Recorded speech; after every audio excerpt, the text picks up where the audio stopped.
Hi, my name is Derek Tarvin, and this is my final project for the Psychology of Disability class at Oregon State University for the fall 2024 term.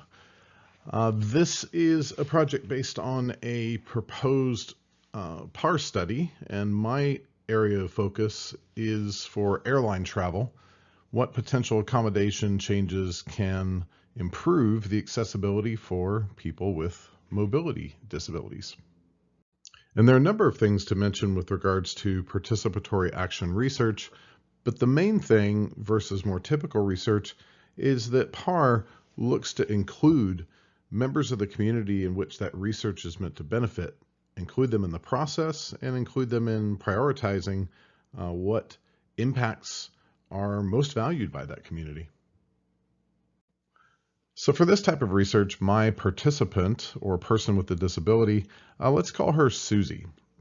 Her identity is she, her, and hers. She's a 77-year-old mother of 4 boys, grandmother to another 4 grandkids. She's been retired since 2007 from a paralegal career and was born and lived in the Southwest for most of her life. Born in Oklahoma, lived in Dallas for a good portion, and then as a retiree now lives in Hot Springs, Arkansas. So fast forward to the last 40 years, Susie was married for the second time in '91 and was extremely active for most of her life.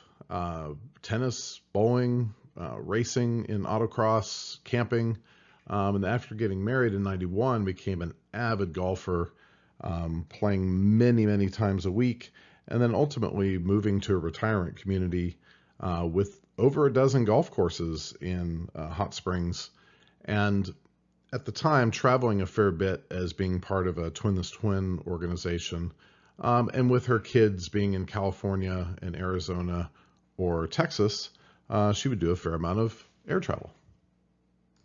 So ultimately for Susie, a big part of being happy was playing golf in other parts of the world, and seeing her family, seeing her kids. Unfortunately for Susie, about 20 years ago, she ran into her first considerable health issue with a heart arrest from an arrhythmia. It left her with her first pacemaker and combating low energy. And then soon after, in 2006, she was part of an accident with an elevator that failed in an Airbnb, and 4 years of many surgeries and rehabilitation for this foot injury that left her with very limited mobility, and for a long period of time, only mobility with a motorized scooter. So ultimately for Susie, her disability resulting from her heart condition and her foot injury has now created a scenario of having a lot more friction to perform everyday tasks. Absolute need for parking spots being near entrances for accessibility, often needing a motorized scooter for any degree of lengthy traversing a store. Activities like golf that she loved before, she can only do in a very limited amount of time and fashion now, mainly due to lack of energy, so less than 9-hole rounds. And surprisingly, she's positive and optimistic and has embraced her disabilities and chosen to adapt, and identifies this as something core to her identity and not something that she is a victim of. And that happiness for Susie requires accommodations. And for airline travel, that includes wheelchair services at airports. And for people with disabilities like Susie, air travel is just too unpredictable and lacking accommodations. Airports and limited accessibility, wheelchair services being very unpredictable, the airplanes having small seats and hard to get to them, really small bathrooms, and then even travel arrangements and how you book them, poor accessibility in those interfaces, and then again, inconsistent or unpredictable options with regards to accessibility throughout the process. So the airline industry has had successes in addressing some of these issues. There's accessible parking, designated parking allocated to people with disabilities, usually near uh, locations for drop-off. There's airport services and allocated staff and wheelchairs to help people with mobility issues or energy issues or other reasons to need a wheelchair. Airport security, there's often special handling in order to avoid waiting in line or checks like pacemakers setting off security checkpoints. And then ultimately the airline boarding process. Most airlines have some amount of early boarding for people with disabilities. So even though there have been successes, there have been notable failures or limitations as well. Even though there are allocated parking spots for people with disabilities, these are quite limited and at times are completely unavailable when they need them most. Airport services, the wait time for staff could be really long, or wheelchairs not available when they need them. Airplane seating, the seats are often very small for many passengers, difficult to get in and out of, and even getting to those seats, the distance from once at the gate and traversing onto the plane and into the seat could be a very long traversal.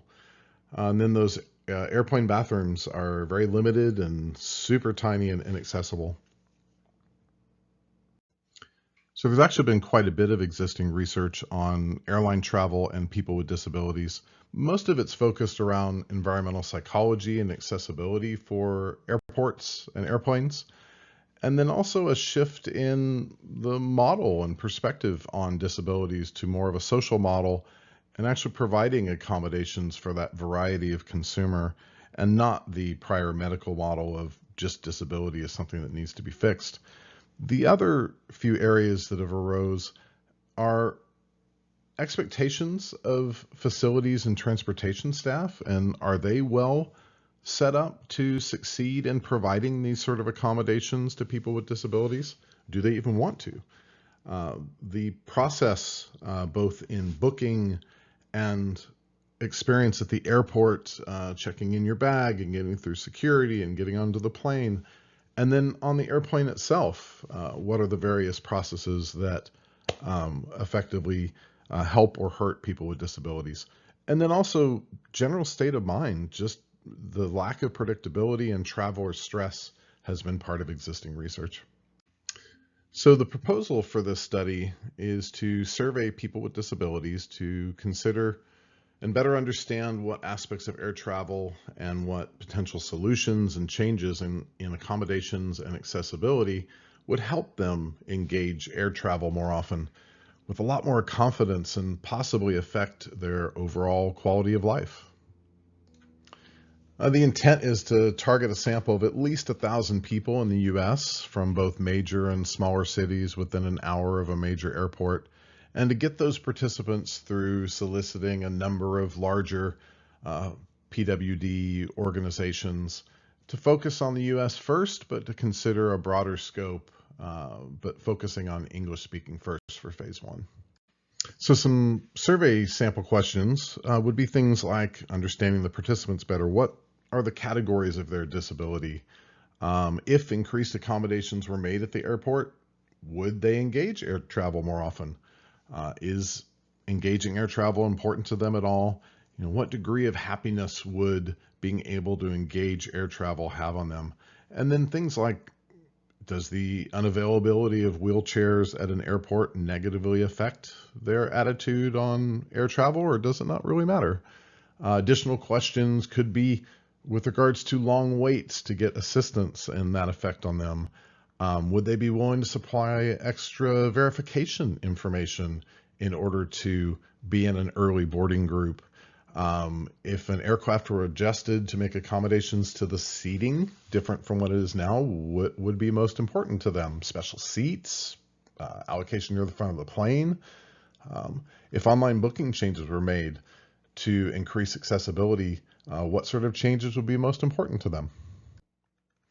So expected results from this research should determine how important air travel is to various types of people with disabilities, specific to their disability and in general. Results should determine whether existing attempts at accessibility with air travel are adequate or grossly inadequate. Results should also determine from suggested changes in accommodations which of these would be most impactful to people with disabilities. Inclusion of the people with disabilities in the research in the PAR fashion should also increase the validity of potential quality of life increases, as well as improve the awareness of people with disabilities to existing research and options that may exist that they were unaware of prior to participation in the study.